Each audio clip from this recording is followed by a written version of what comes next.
जब तुम्हारे मन में और कोई विचार बचे नहीं और मन हो जाए खाली और सिर्फ बचे परमात्मा का नाम, और उस नाम के साथ जुड़ गया जो तुम्हारा भाव, मन की लिव जुड़ गई, मन ठहर गया, और इसी ठहरे ठहरे मन में ही एक ऐसा गोता लगेगा कि मन की स्थिति समाधि की हो जाएगी।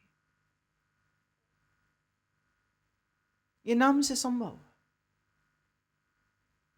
सुन्न समाध नाम रस माते, 8 पहर जन हर हर जपे, हर का भगत प्रगट नहीं छपे। 8 पहर, 4 पहर दिन के, 4 पहर रात के, 8 पहर मन में सुमिरन चले। 8 पहर जिसके मन में दीन दुनिया के ख्याल ना चलें, उसी को हम भक्त कहते हैं। और ऐसा भगत प्रगट नहीं छपे। इसके कई लोग कुछ अर्थ ऐसे करते हैं कि हर का भगत प्रगट नहीं होता, छुप के रहता। हर का भगत प्रगट नहीं छपे। अब वो आप पॉज कहां लगाते हो ना, वहीं से मीनिंग बदल जाता है। और अगर हम करें हर का भगत प्रगट नहीं छपे, तो अर्थ हो जाएगा कि अब छिपता है कि नहीं छिपता है। ये अब समझने की बात है भाई। कौन भक्त चाहता है कि वो प्रगट होवे? प्रगट होवे मतलब दुनिया जाने उसको, ऐसी कामना उसको तो नहीं है, लेकिन उसकी प्रेमा भक्ति की खुशबू फैल ही जाएगी, प्रकट हो ही जाएगा। जो मशहूर होना चाहे उसके लिए भी गांव देहात में बोलते प्रकट हो गए हैं। ये तो कहां से प्रकट हुए भाई?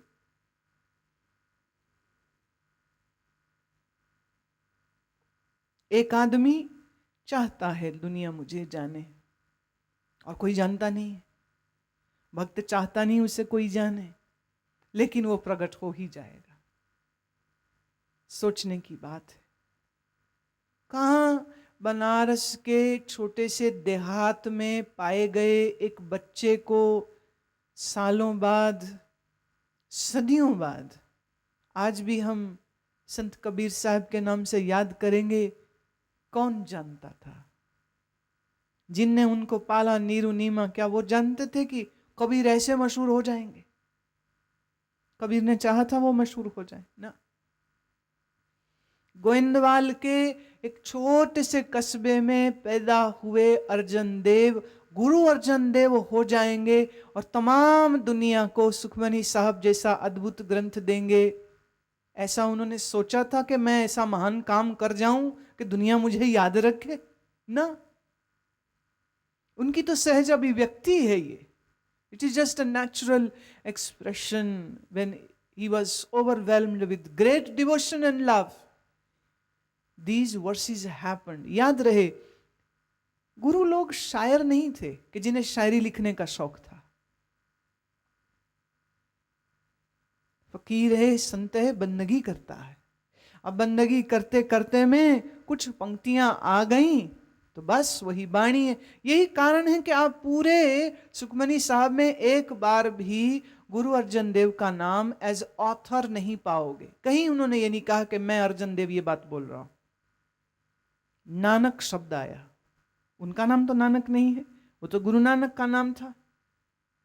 लेकिन गुरु नानक के बाद की ये परंपरा चली कि जितने 9 गुरु और उसके बाद हुए, इन गुरुओं में से सिर्फ 6 गुरुओं ने बाणी लिखी है।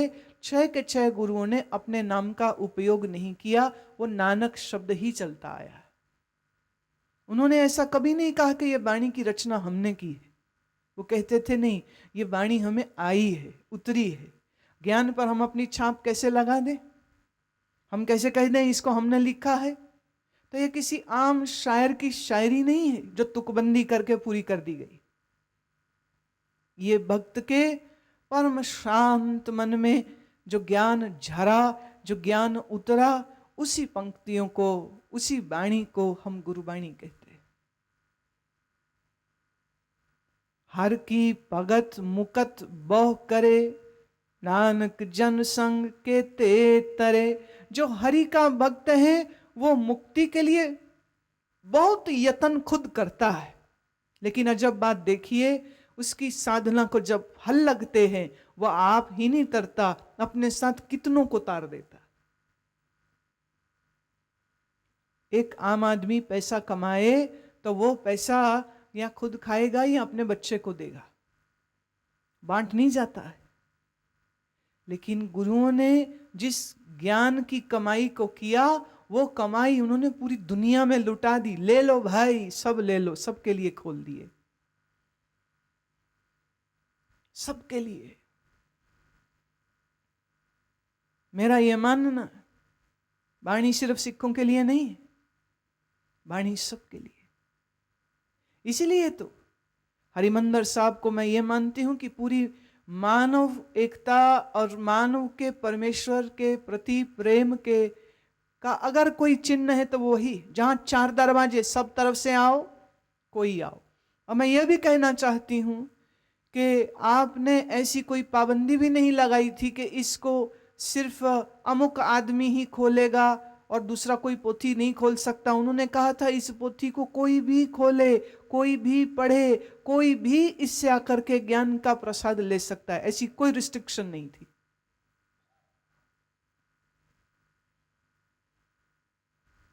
वेदों के विषय में रिस्ट्रिक्शंस थी, ब्राह्मण हो तो पढ़े, और कई एक चीजों के लिए तो स्त्रियों को वर्जित कर रखा था कि स्त्रियां वेद सुने नहीं, स्त्रियां वेद पढ़े नहीं, बोले नहीं। लेकिन गुरु नानक का मिशन का एक बहुत बड़ा हिस्सा ये था कि किसी स्त्री को इस चीज से वंचित नहीं किया जा सकता। तो स्त्री को उतने ही अधिकार दिए इस ज्ञान को पाने के लिए, नाम साधना करने के लिए, सेवा करने के लिए। आज के गुरुद्वारों की स्थिति कुछ और है, हालांकि वहां आज बहुत सी पाबंदियां, बहुत पाबंदियां, लेकिन हमको गुरुद्वारे या गुरुद्वारों की पॉलिटिक्स से कुछ मतलब नहीं है। गुरु और गुरु की वाणी सर्व मानवता के लिए, उसके ऊपर किसी एक का दावा नहीं है। और गुरु ने ये प्रसाद हम सबके लिए दिया है। वो आप तो तरे ही थे, हमारे तरने का मार्ग उन्होंने प्रशस्त करके दे दिया। ये रहा मार्ग, चल अब इस पर। छुपाया नहीं, प्रकट किया है। कुछ नहीं छुपाया, सब कुछ दिया है। पार जात ए हर को नाम, काम तेन हर हर गुण गाम। पार जात कहते हैं, पुराणों में एक वृक्ष के बारे में जिक्र आता है, जो वृक्ष ऐसा है कि जिसके तले जो चीज मांगो वही मिलती है। ये वृक्ष कहां पर है मुझे मालूम है, बताऊं?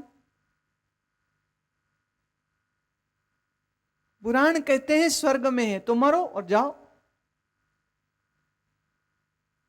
तो जो पुराण के भक्त हैं और इस पारजात वृक्ष तक जाके अपनी इच्छाओं को पूरा करना चाहें तो उन्हें तो मरना पड़ेगा पहले। लेकिन गुरुदेव कहते हैं परमात्मा का नाम ही मेरे लिए पारजात वृक्ष है। कामधेन, इसी तरह से कामधेनु गाय के विषय में पुराणों में जिक्र आता है कि ये ऐसी गाय थी कि जिससे जो वर मांगोगे, जो चीज चाहोगे वो दे सकती है।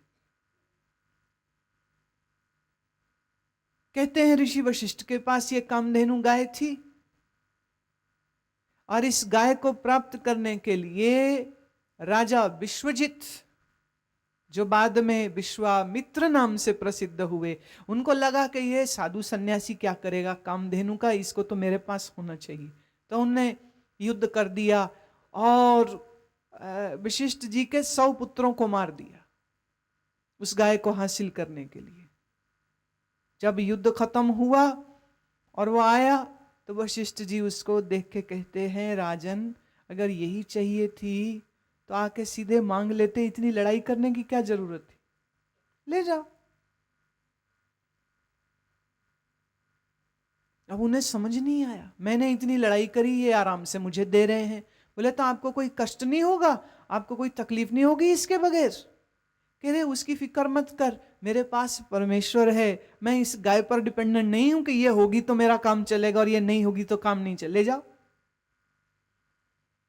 मेरा नाम ही मेरी कामधेनु है। सबते उत्तम हर की कथा, नाम सुनत दर्द दुख लथा। बोले सबसे श्रेष्ठ परमात्मा की कथा है जिसको तुम इस समय सुन रहे हो, जिसको सुन के मन के दुख दर्द सब लथा माने उतर जाते हैं। नाम की महिमा संत हृदय वसे, संत प्रताप दुर्त सब नशे। संत की महिमा ये है कि उसके हृदय में हमेशा नाम का प्रकाश होता है। संत की पहचान यही है, उसके अंदर हमेशा परमात्मा की याद, उसकी मस्ती रहती है। और संत की कृपा जिसको मिल जावे उसके सब दुष्ट भी भाग जाते हैं। मैं फिर कहूं, ये दुष्ट बाहर वाले नहीं हैं, आपके अपने मन में जो बैठे हैं, ये दुष्टों से मुक्ति हो जाती है। संत का संग वड पागी पाइए, संत की सेवा नाम ते आइए।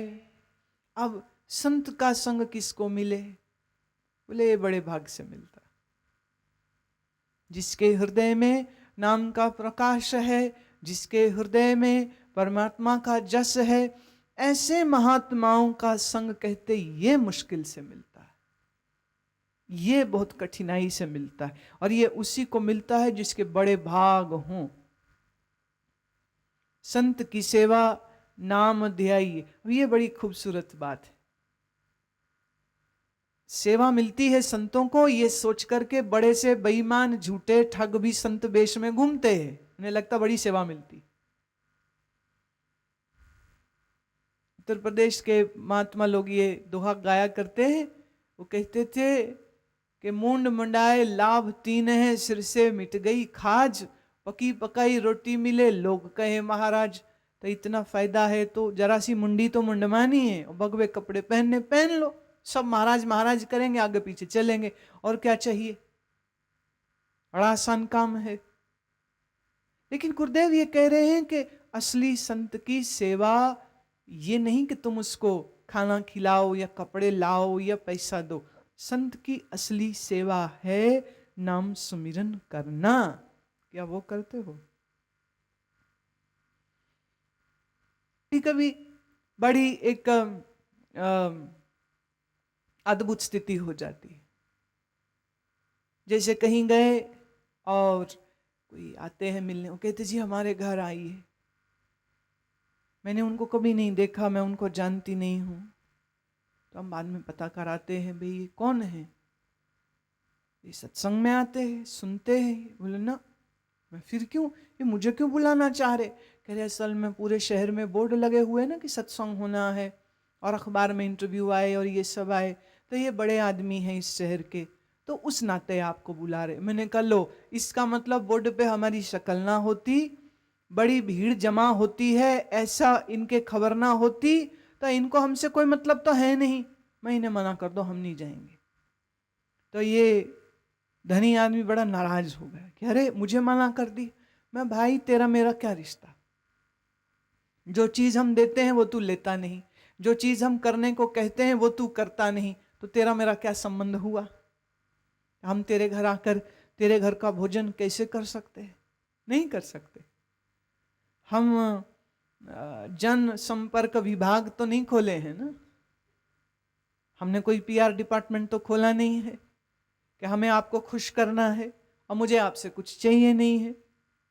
तो अक्सर लोग, यहाँ की भी मैं बात करूं, गुरु पूजा होती है तो इतने लोग होते हैं, तो मुझे हैरत होती है कि इतने लोग कहां से आ गए, ये क्यों आ गए? जिनको हम कभी देखे ही नहीं वो भी आ जाते, और भीड़ में कभी सुने होंगे, मिले होंगे, मन ही मन सोच लिए होंगे अब सुना कि गुरु पूजा है तो आ गए। ऐसे हमसे कोई वास्ता नहीं। संत को प्रसन्न आप धन से नहीं कर सकते। जो धन से प्रसन्न हो जावे वो संत नहीं है। संत को आप वस्त्र, कपड़ा, फल फूल दे के प्रसन्न नहीं कर सकते हो। संत को प्रसन्न करना है तो उसका एक ही तरीका है, वो है नाम जप करे, जीवन में सुमिरन को लाए, जीवन में साधना को लाए। साधनशील व्यक्ति पर संत की कृपा है, संत बड़ा राजी है इस सेवा से। नाम तुल्य कछ अवर न होए, नानक गुरमुख नाम पावे जन कोए। इस नाम के बराबर कुछ नहीं, और ये नाम की प्राप्ति सिर्फ उसी को होगी जो गुरुमुख है। गुरुमुख मतलब जिसका मन परमेश्वर की ओर है, जिसका मन ज्ञान की ओर है, जिसका मन परमात्मा की ओर है, जिसका मन इस सत्संग की ओर लगा है, उसको मिलेगा। मन जो मांगेगा वही तो मिलेगा। अब हाथ में रखे माला और मन में सोचे पैसा मिल जाए, दौलत मिल जाए, रुपया मिल जाए, नौकरी मिल जाए, छोकरी मिल जाए, जो मांगते हो वही मिल जाता है। और एक सोचता है कि मैं नाम जप करूं और नाम मेरे मन में बस जाए, नाम मेरे हृदय में हो जाए, ऐसी भावना उसके अंतर आती है, अब उसको वही मिल जाएगा। आपने क्या मांगा आपको वही मिलता है। आपके मन में कैसी वासना है आपको वैसी ही चीज की प्राप्ति हो जाती है। गुरुमुख बनिए, नाम की कमाई कीजिए, नाम का ध्यान कीजिए, मन को परमात्मा के साथ जोड़िए। इस पूरी अष्टपदी में मृत्यु के बाद तुम अकेले हो जाओगे और उस समय तुम्हारा इस दुनिया का ना कोई बंदा, ना कोई रुतबा, ना कोई रुतबा, कुछ भी तेरे काम नहीं आएगा। इस दूसरी अष्टपदी का संकेत अब और वैराग्य की ओर ले जाते हुए, संसार को असार दिखाते हुए मन को परमात्मा में लगाने का संदेश दे रहा है।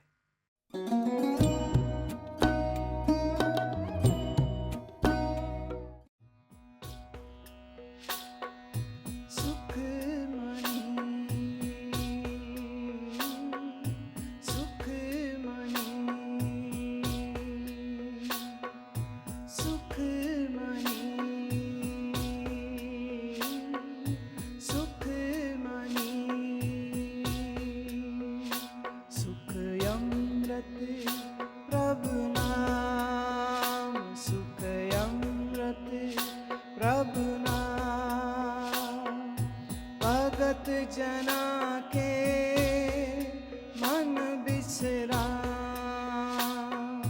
भगत जना के मन बिसरा। सुख मनी, सुख मनी,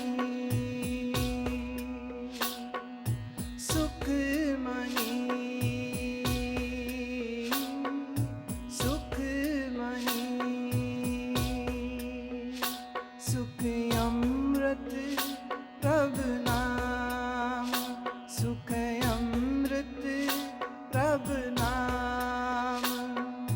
भगत जना के मन बिसराम, भगत जना के मन बिसराम।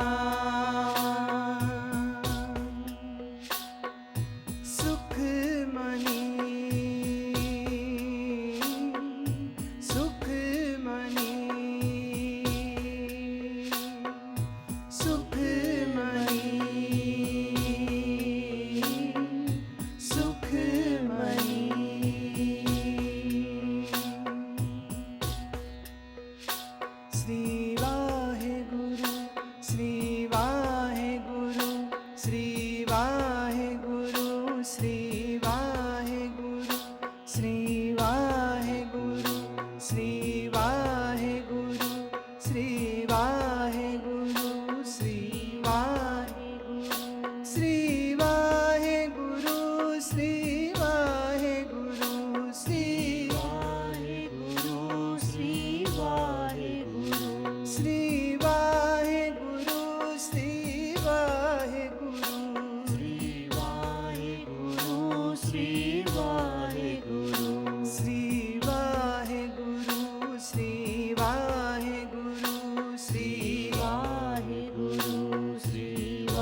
सुखमणि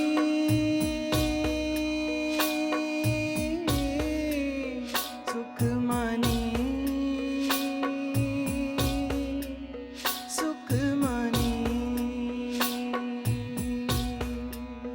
सुखमणि सुखमणि सुखमणि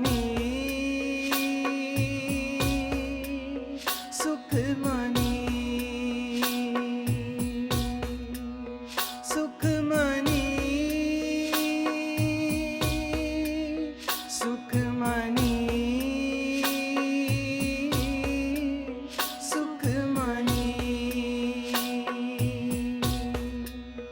सुखमणि सुखमणि सुखमणि सुखमणि सुखमणि सुखमणि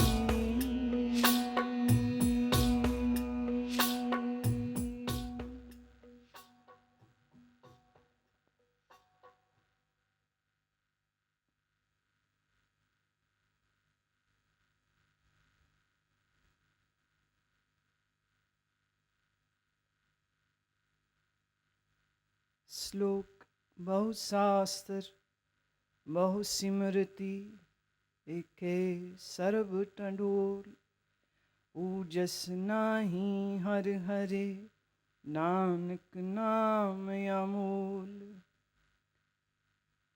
ये श्लोक कहता है कि मैंने बहुत शास्त्रों को ढूंढा, अर्थात उनको पढ़ा। मैंने बहुत सी स्मृतियों को पढ़ा, उनके अंदर उस अर्थ को ढूंढा और ये पाया कि समस्त शास्त्र, समस्त स्मृतियां, इन सब का ज्ञान अगर मैं एक जगह इकट्ठे कर दूं तो भी वह परमात्मा के नाम के बराबरी नहीं कर सकते। तो समझदार आदमी शास्त्रों को पढ़े पढ़े पढ़े और कितना लंबा समय उसकी विद्या अध्ययन करते करते में जरूरी नहीं है कि वो फिर नाम की ओर उतर भी जाए। हो सकता है बहुत पढ़ते पढ़ते वो विद्या का अभिमानी हो जाए। लेकिन बहुत शास्त्र पढ़ के, बहुत सी स्मृतियां पढ़ के भी फाइनली इसी पॉइंट पे आना कि परमेश्वर के नाम से अमूल्य और कुछ भी नहीं। पढ़ना, समझना उसका एक लक्ष्य है और वह लक्ष्य है कि वो फिर आपको साधना में उतार सके। अगर पढ़ के भी साधना में नहीं उतरे तो पढ़ना बेकार है। हम शास्त्रों को किस लिए पढ़ें? देखिए, ये बात शायद आपकी समझ में ना आती हो क्योंकि आपके अंदर ऐसी रुचि है नहीं कि शास्त्रों को पढ़े। स्कूल कॉलेज की पढ़ाई यही सबको बहुत बड़ी चीज़ लगती है। जिसने ये कर लिया उसे लगता और तो कुछ ज़रूरत नहीं है करने की। मैंने नहीं देखा कि लोग खास पढ़ने के लिए किसी ज्ञानी को ढूंढते हों कि हमें अमुक शास्त्र के बारे में कुछ बताओ, या हमको ये भाव है कि हम जाने समझें हमारे ऋषियों ने कैसी कैसी अमूल्य विद्या हमको दी है। किसी की रुचि नहीं।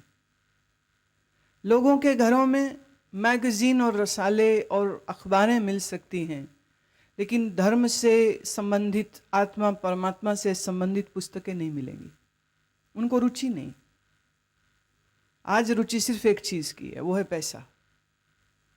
आज रुचि सिर्फ एक चीज़ की है कि मैं दूसरों से ज़्यादा बेहतर, दूसरों से ज़्यादा लग्जूरियस जीवन कैसे जी सकूं।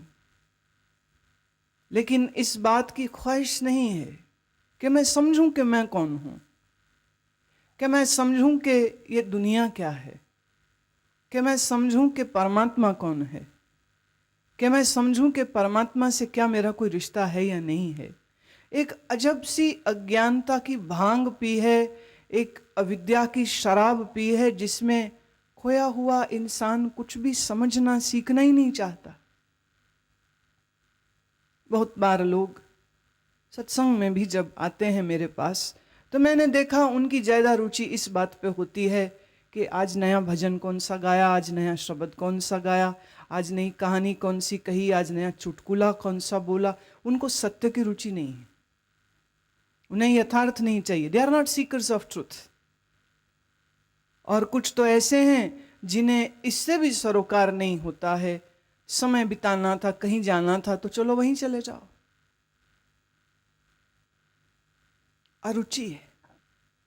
अपने अज्ञान में लोग इतने संतुष्ट और खुश हैं कि उस अज्ञानता की वो निवृत्ति नहीं करना चाहते। They don't wish to seek ignorance. Ignorance don't even hurt you. आपको इससे कोई परेशानी नहीं। आप ये नहीं जानते हैं कि आप कौन हैं और आपको इस बात से भी परेशानी नहीं। आप नहीं जानते हैं कि ये प्रकृति कैसे काम कर रही है, पर आपको इससे कोई परेशानी नहीं।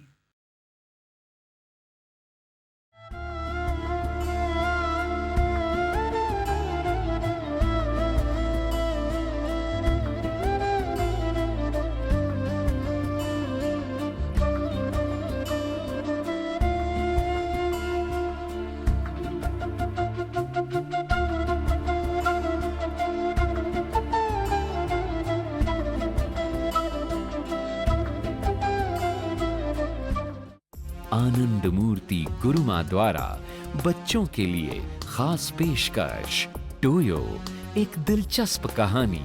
बच्चों के लिए एक ऐसी प्रेरणादायक कॉमिक जो सिखाएगी उन्हें जीवन को संयम और आनंद से जीने का एक नया ढंग। अंग्रेजी भाषा में टोयोज वंडरफुल स्टोरी भी उपलब्ध है। आज ही मंगाएं www.guruman.com पर। ऋषि अमृत आश्रम द्वारा प्रकाशित मासिक पत्रिका, गहन आध्यात्मिक सूत्रों, स्वास्थ्य संबंधी लेख और विविध कार्यक्रमों की जानकारी से पूरित ये पत्रिका अब हिंदी व गुजराती दोनों भाषाओं में उपलब्ध है। सदस्यता हेतु संपर्क करें 013022165000 व 013022165001।